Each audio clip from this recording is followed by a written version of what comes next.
اعوذ باللہ من الشیطان الرجیم بسم اللہ الرحمن الرحیم الحمد للہ رب العالمین وصلی اللہ علی محمد وآلہ اجمعین اما بعد عن الرسول صلی اللہ علیہ وآلہ المہدی من عطرت من ولد فاطمہ ولادت باسعادت امام زمانہ عجل اللہ تعالی فرجہ الشریف کی مناسبت سے ہدیہ تبریک پیش کرتا ہوں،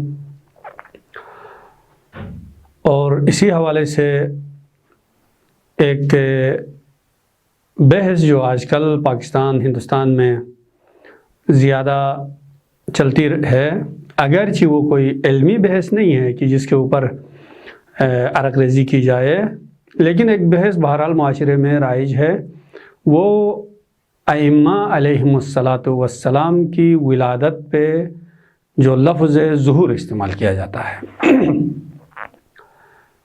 بہت تاکید کے ساتھ امام علیہ السلام، ائمہ علیہ السلام کی ولادت پہ ظہور کا لفظ استعمال کرتے ہیں۔ اس میں دو قسم کے لوگ پائے جاتے ہیں میرے خیال میں۔ ایک وہ لوگ ہیں جو ولادت کہنا تھوڑا سا عزت میں کمی کا باعث سمجھتے ہیں، جس کی وجہ سے زیادہ عزت دینے کے لیے لفظ ظہور استعمال کرتے ہیں، لیکن مراد ان کا وہی ولادت ہی ہوتی ہے۔ لذا آپ دیکھتے ہیں جناب زینب سلام اللہ علیہا، جناب ابوالفضل العباس علیہ السلام، جناب قاسم، جناب علی اصغر اور دیگر بنی ہاشم کی شخصیات کے لیے یہ لفظ ظہور استعمال کرتے ہیں، اور ظہور سے مراد ولادت ہی لیتے ہیں۔ لیکن کچھ لوگ ایسے ہیں جو ظہور سے مراد ولادت نہیں لیتے ہیں، بلکہ ان کا کہنا یہ ہے کہ ائمہ علیہ السلام پیدا نہیں ہوتے بلکہ ظاہر ہوتے ہیں۔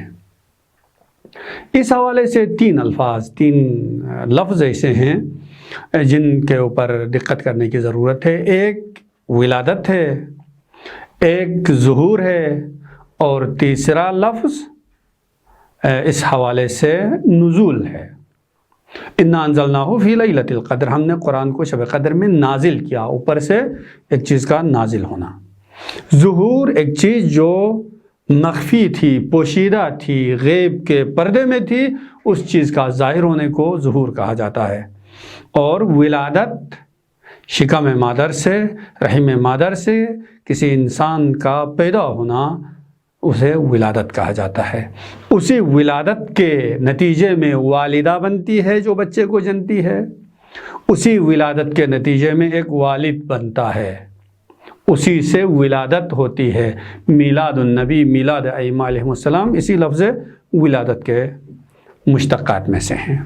اگر ہم ائمہ علیہ السلام کی ولادت کو مائنس کریں کہ ائمہ علیہ السلام ولادت ان کی معنی نہیں رکھتی، وہ ظہور کرتے ہیں، تو اس صورت میں ان کا باپ نہیں ہوگا، ان کی ماں بھی نہیں ہوگی، والد بھی نہیں ہوگا، والدہ بھی نہیں ہوگی۔ کیوں؟ والد اور والدہ کا تصور وہاں آتا ہے جہاں ولادت کہلائے ہم۔ جب تک ایک انسان پیدا نہیں ہوتا ہے تب تک ماں باپ کا تصور نہیں آتا ہے، یہ پہلی بات۔ دوسری بات، ہم اب تک اس بات کو ثابت کرنے میں ہمارے علماء سلف نے کوشش کی کہ علی علیہ السلام مولود کعبہ ہیں۔ اہل سنت کے بھی بڑے بڑے اکابرین نے کتابیں لکھی کہ علی تنہا مولود کعبہ ہیں، لیکن آج ہم خود آ کے کہہ رہے ہیں علی کعبے میں پیدا نہیں ہوئے ہیں، ظاہر ہوئے ہیں۔ جناب کلینی رحمۃ اللہ علیہ نے کتاب کافی کا پورا ایک باب موالید الائمہ کے نام سے مختص کیا ہے۔ اس کے اندر ائمہ کی ولادت کے بارے میں جتنی روایات نقل ہوئی ہیں ان کو جمع کیا ہے۔ کلینی سے خمینی تک اب تک کسی نے نہیں کہا ائمہ علیہ السلام کی ولادت نہیں ہوئی ہے، اور یہ اچانک سے ایک چیز ظاہر ہو گئی کہ ائمہ، وہ بھی بر صغیر کے اندر، پاک و ہند کے اندر کہیں پر کوئی ایسی بحث نہیں ہے۔ لذا جو کہا کہ کوئی علمی بحث نہیں ہے، ایک سوء استفادہ کیا جاتا ہے۔ زیارت وارثہ کا یہ جملہ ہے، کنت نورا فی الاصلاب الشامخہ والارحام المطہرہ، امام حسین علیہ السلام سے خطاب کرتے ہوئے میں گواہی دیتا ہوں اس بات کی، آپ صلب شامخ سے آ کے ارحام مطہرات میں آئے ہیں۔ کنت نورا فی الاصلاب الشامخہ، صلب میں تھے، والارحام المطہرہ، پاک رحم میں تھے۔ اس کے علاوہ ہمیں تاریخ میں ملتا ہے کہ پیغمبر اکرم صلی اللہ علیہ وآلہ وسلم جب ماں کے بطن مبارک میں تھے، امیر المومنین علیہ السلام کے بارے میں بھی، جناب سیدہ کونین سلام اللہ علیہا کے بارے میں بھی یہ منقول ہے کہ جب ماں کے رحم میں تھی تو ماں کے لیے یہ تینوں شخصیات مونس بنتی تھی، حوصلہ دیتی تھی۔ تینوں شخصیات ماں کے رحم میں تھے تو حوصلہ دیتے تھے۔ جناب فاطمہ بنت اسد کعبہ کے قریب جا کے دعا کرتی ہے، پروردگارا اس مولود، اس جنین کی خاطر جو میرے بدن میں ہے، کہ میرے اس تکلیف کو آسان فرما۔ یا مولا کائنات سے پوچھا جاتا ہے کہ آپ افضل ہیں یا جناب عیسیٰ افضل ہیں، تو حدیث عربی میں متن چھوڑتا ہوں، مولا فرماتے ہیں جب عیسیٰ کی ماں ولادت کے دوران، یہ لفظ ولادت ہے، ولادت کے دوران بیت المقدس میں تھی تو کہا گیا، آواز آئی، یہاں سے نکل جاؤ، ھذا بیت العبادہ لیس بیت الولادہ، یہ عبادت کا گھر ہے، یہ ولادت کا گھر نہیں ہے، زچخانہ نہیں ہے۔ لیکن فرماتے ہیں جب میری ماں کو درد ذہ کے آثار نمودار ہوئے تو میری ماں کو آواز آئی، آپ کعبے کے اندر داخل ہو جائیں، اور میری ولادت کعبے کے اندر ہوئی۔ یہ لفظ ولادت ہے۔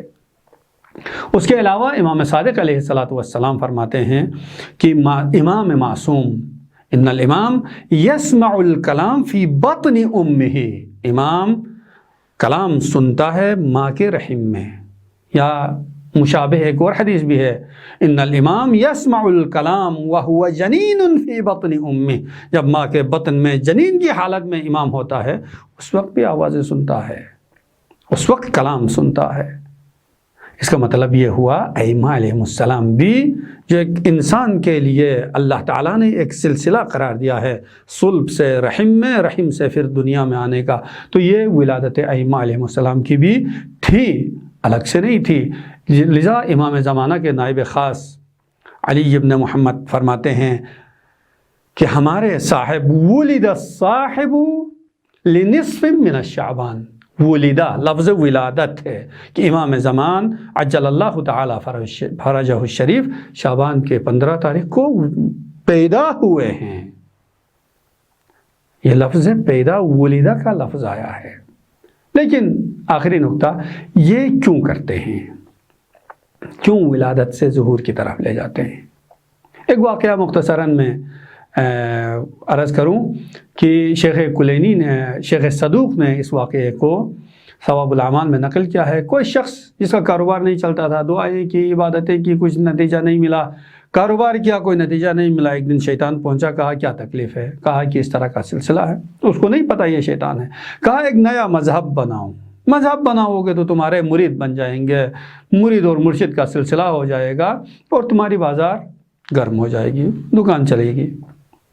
اس شخص نے ایسا ہی کیا، عقیدہ بنایا، لوگوں کا بڑا ہجوم ہوا، ورد کے لیے، تعویذ کے لیے، جس طرح آج کل ہمارے ہاں ہوتا ہے، لوگوں کا آنا جانا ہوا۔ پھر ایک دن یہ شخص پشیمان ہوا کہ میں نے لوگوں کو گمراہ کیا۔ خلاصہ توبہ کرنے کی باری آ گئی، تو توبہ جب کیا اس نے، اس وقت کا نبی جو بھی تھا، نبی سے کہا اللہ کے نبی میں توبہ کرتا ہوں، اور اس نے کہا جب تک اللہ کی طرف سے بشارت توبہ قبول ہونے کی نہ آئے تب تک میری گردن میخ پہ ہوگی۔ ایک میخ اس نے زمین میں گاڑا اور اس کے اوپر اپنی گردن رکھی، اور اس وقت کے نبی نے اللہ کے درگاہ میں دعا کی، پروردگار اس کی توبہ قبول ہوئی یا نہیں؟ اللہ کی طرف سے آواز آئی اس کی توبہ کسی بھی صورت میں قبول نہیں ہوگی، وہ اس لیے کہ اس شخص نے اپنی دنیا کی خاطر بہت سارے لوگوں کو گمراہ کیا۔ جو زندہ تھے ان کو بتایا، جو مر گئے انہیں کیا کرے گا؟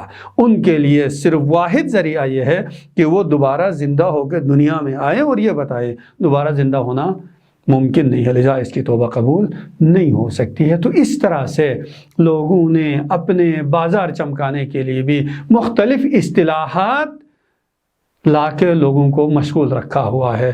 ظہور اور ولادت، ولادت والوں کو پھر مقصر کہتے ہیں، ظہور والوں کو پتہ نہیں کیا کہیں گے۔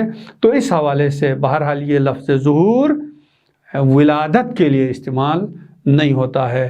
اور آخری نقطہ یہ بھی عرض کروں، اگر ہم ولادت کو ظہور ہی کہیں تو پھر امام زمانہ عجل اللہ تعالی فرجہ الشریف کے ظہور کا انتظار ختم ہو جاتا ہے۔ وہ تو 15 شعبان کو پہلے ہی ظاہر ہو گئے ہیں، تو پھر ظہور کا انتظار مانا نہیں رکھتا ہے۔